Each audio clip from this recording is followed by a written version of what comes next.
Бидэнд яагаад галын хор хэрэгтэй вэ? Та эргэн тойрныг хардаа. Бүх зүйл хэвийн сайхан л байна.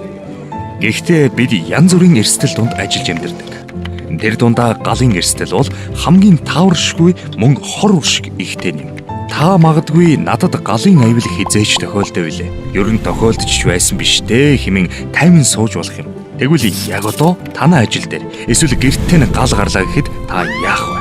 Хийд имэйл сандарч твдэн ус цацаж гартаан таарлсан зүйлээрээ сэвж унтраахыг оролдсноор галыг улам бүр тархааж эрүүл мэнд эд хөрөнгөөрөө хохирох аюулыг авчирдаг. Бидний ажиллаж амьдарч буй орон сууц мөн өмсөж зүүсэн хувцас гээд эргэн тойрны ихэнх зүйлсэд шатах материал оролцсон байдаг бөгөөд 1-3 минутын дотор л үүгээр гал тархах боломжтой. Жишээ нь Монгол гэр бүрэн шатад дуусахад ердөө 5 минут хангалттай байдаг. Тэгэхээр богино хугацаанд галын тархалтыг зогсоохын тулд бидэнд галын хор болон гал унтраах анхан шатны хэрэгслүүд тусалж чадна.